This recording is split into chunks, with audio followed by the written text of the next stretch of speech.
Саламатсыздар, урматтуу Чалкан медиа каналынын көрөрмандары, өлкөбүздө алынган акыркы сааттагы жаңылыктар менен сиздерди тааныштырабыз. Каналыбызга катталып, ой пикирлериңиздер менен бөлүшүңүздөр. Байсалов АКШ конгрессиндеги Израиль премьерине кол чабууларды сындады. Министрлер кабинетинин төрагасынын орун басары Эдил Байсалов америкалык конгрессмендердин Израилдин премьер-министрине шатырата кол чабууну сындады. Буга чейин Беньямин Нетаньяху АКШ конгрессинде сөз сүйлөгөн. Бул дүйнөдө ар кандай кабыл алынды.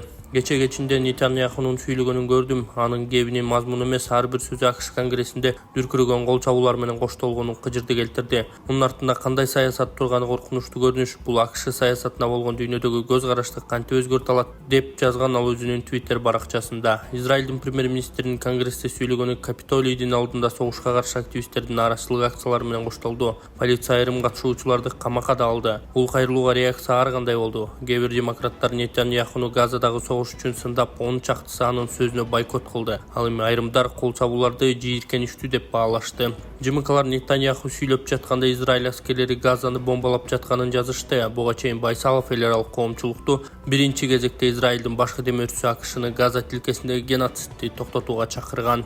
Сонун жаңылык. Сиз билген жана иченген Умбем клиникасы эми сизге дагы да болсо жакыныраак болду. Анткени бизде жаңы филиал ачылды. Андыктан келип, өзүңүздүн жана жакындарыңыздын ден соолугуна кам көрүшүңүздү сунуштайбыз.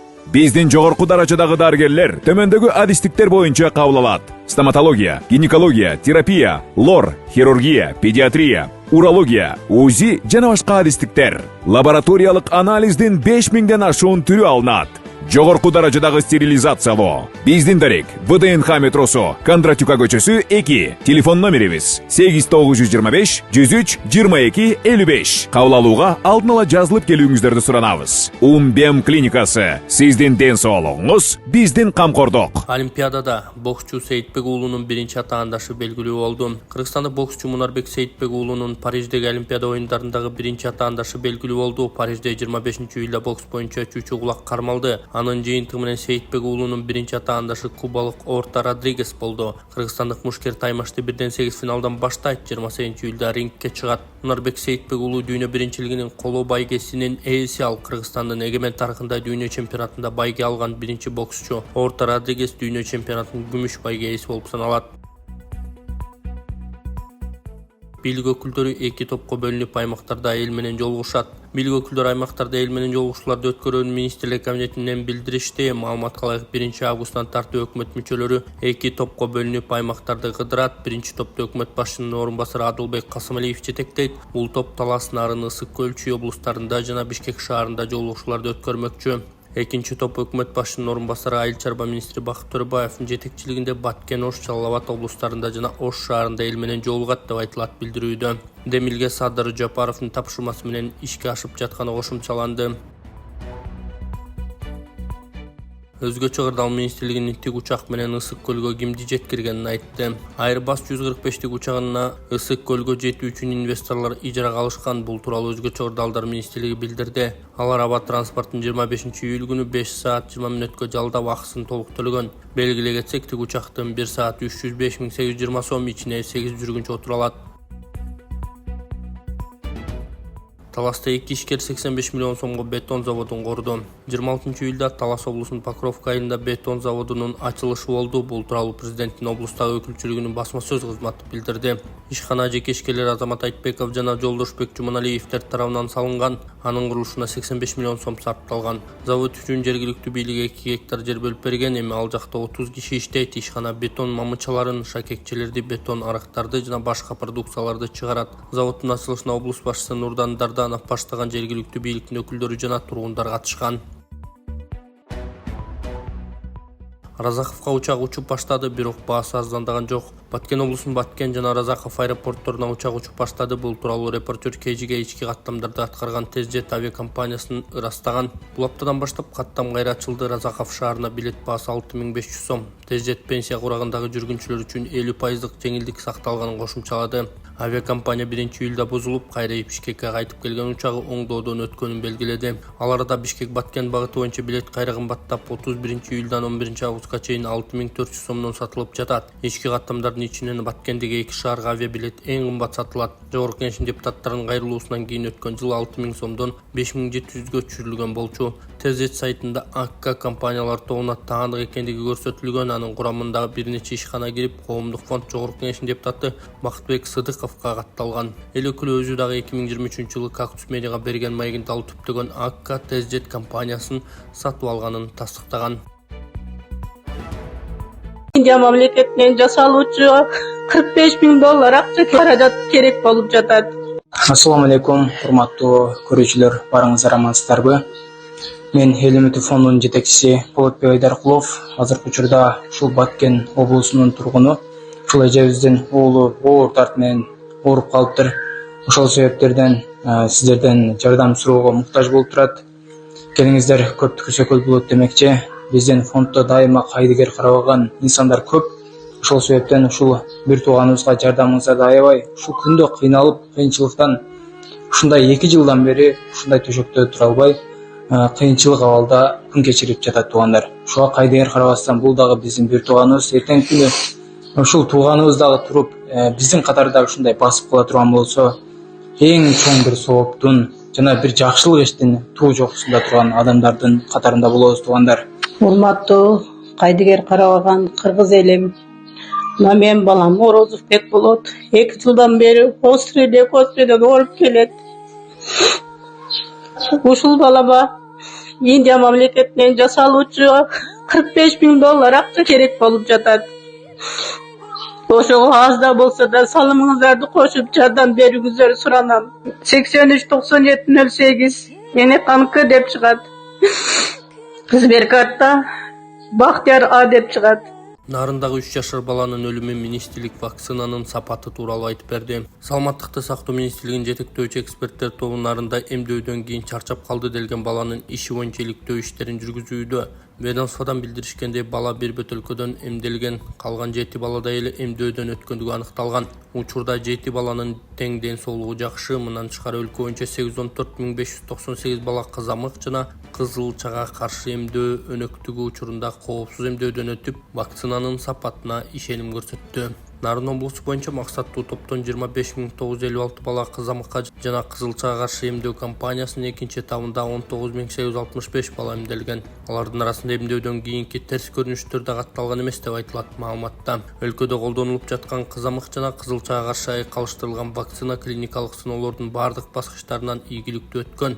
Стандарттык сертификаты бар. Бул продукциянын сапатын жана коопсуздугун тастыктаган эл аралык документ, ошондой эле ДСУнун алдын ала квалификациясынан жана мамлекеттик сертификациядан өткөн. Буга чейин 138ден ашык изилдөө жүргүзүлүп, 23.480.668 катышуучу камтыган.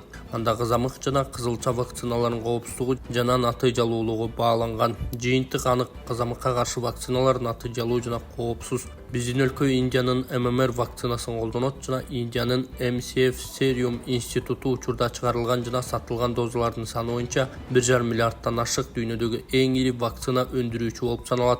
Планетадагы балдардын болжол менен 65,5% ошол өндүрүүчү жараткан жок дегенде бул вакцинаны алышат. Бул вакциналар Дүйнөлүк саламаттык сактоо уюму тарабынан аккредитацияланган жана 170ден ашуун өлкөдө колдонулат.